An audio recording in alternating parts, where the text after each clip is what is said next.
चलिए मराठी सीखे मीरा भाईंदर की एकता के लिए। जी हाँ दोस्तों, मीरा भाईंदर ही नहीं, पूरे महाराष्ट्र में जो मराठी हिंदी विवाद चल रहा है उसको लेकर शिवसेना नेता प्रताप सरनाईक ने एक बेहतरीन पहल करते हुए ये घोषणा की है कि अब से जो शिवसेना की शाखाएं हैं वहाँ पर अमराठी लोगों के लिए मराठी 12 खड़ी की पुस्तकें उपलब्ध कराई जाएगी। इतना ही नहीं, वहाँ पर मराठी भी निःशुल्क सिखाई जाएगी।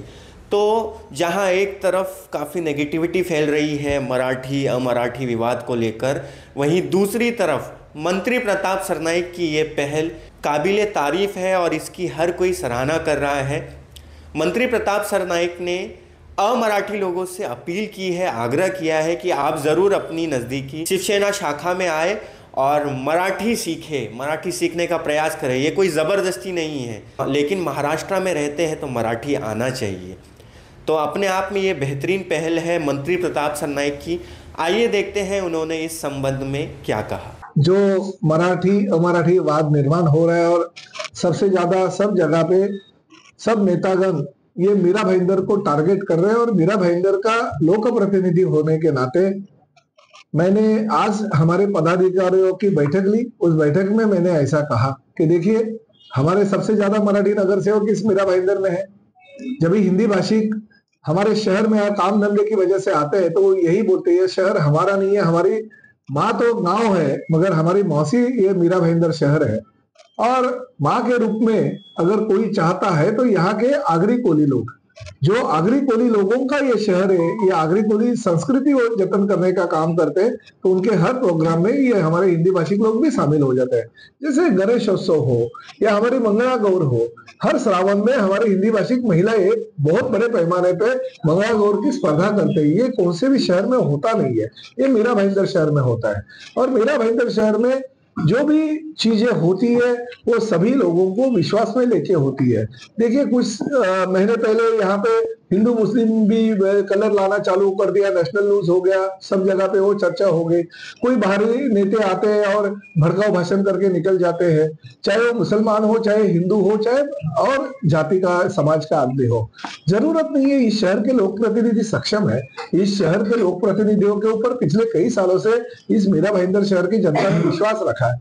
मैं तो इस मीरा भाईंदर शहर का चौथी बार विधायक के तौर पे चुन के आया और हर टाइम पे मैं ज्यादा से ज्यादा वोटों से आता हूँ। पिछले टाइम पे मैं 83,000 मार्जिन से आया था, ये टाइम पे मैं 1,08,000 वोटों से आया था।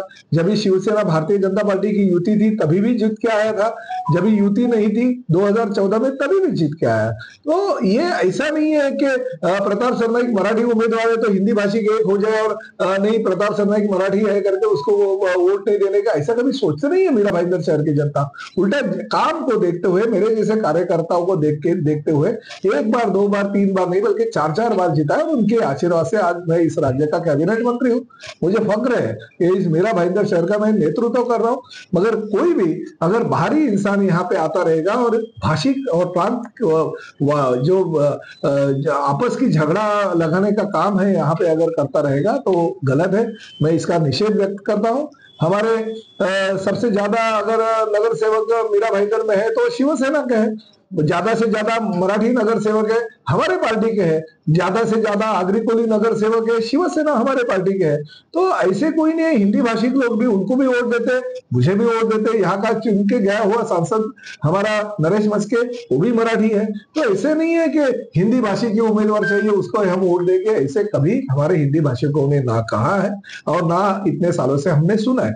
तो क्यों इस मीरा भाईंदर शहर को आप टारगेट करते हो? हमेशा कोई भी आएगा हिंदू मुस्लिम का मीरा भाईंदर शहर में वाद निर्माण करेगा। कोई जैन मुनियों के नाम पे यहाँ पे बकरे कटते हैं, मुर्गे कटते हैं, ऐसा वातावरण करके परिषद कार्यकाल में शहर का वातावरण और बेकार करते रहेंगे।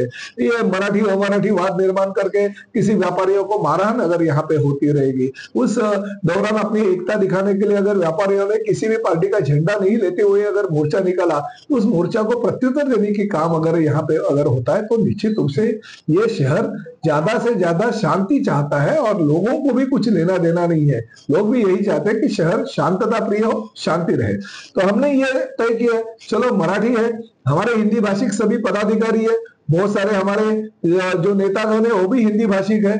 मराठी पदाधिकारियों के साथ हमारे हिंदी भाषी पदाधिकारी भी अगर काम करते तो हमने यह निर्णय लिया, चलो हर साल हम मराठी भाषा दिन मनाएंगे मीरा भाईंदर शहर में, जोर शोर से मनाएंगे। जैसे दिवाली का त्योहार हम करते हैं वैसे मराठी भाषा दिन हम करेंगे। जो हमारे साहित्यिक है, पुले देशपांडे, विसा खांडेकर है, विवा शिरवाडकर है, सभी लोगों का नाम लेके हुए हम एक दालन बनाएंगे। उनके नाम से उनकी जो मराठी की पुरानी किताबें हैं वो किताबें रखेंगे। जैसे मैंने थाना में कर दिया है वैसे यहाँ पे ग्रंथालय बनूंगा, उनके बड़े बड़े किताबें रखूंगा। और साथ ही में हमने ये निर्णय लिया कि शिवसेना की जितनी भी शाखा मीरा भाईंदर शहर में, वहां पे शिवसेना के माध्यम से हम ये जो मराठी बाराखड़ी रहती है अ आ इ ई, वो हम हर शाखा में दे देंगे, ताकि हमारे हिंदी पदाधिकारी जो है वो भी सीखे कि नहीं ये भाषा मराठी है, महाराष्ट्र में रहना है तो मराठी सीखना पड़ेगा, महाराष्ट्र में रहना है तो मराठी अच्छी तरह से बोलना पड़ेगा। तो इस तरह से हमारे हिंदी भाषिक जो लोग हैं वो आके सीखेंगे। वही हमारे पदाधिकारी नहीं, आसपास के अगर हमारे कुछ लोग, हमारे नागरिक आते, हमारे मतदाता आते, उनको भी हम सिखाएंगे। आइए बैठिए, शाखा में 1-1.5 घंटा बैठिए। हमारी जो संस्कृति, हमारी परंपरा जो मराठी की है, महाराष्ट्र की परंपरा है, वो जैसे आप आपके राज्य की संस्कृति और परंपरा का आचरण करते हैं उसी तरह से आप भी महाराष्ट्र की परंपरा का आचरण कीजिए। हम सिखाएंगे, हमारे शाखा प्रमुख हो, हमारे मराठी पदाधिकारी हो, वो सभी लोग मराठी सिखाने में आपकी मदद करेंगे। इसलिए हर शाखा में हम मराठी बाराखड़ी का बुक दे देंगे ताकि हमारे हिंदी भाषिक लोगों को भी सीखना आसान हो।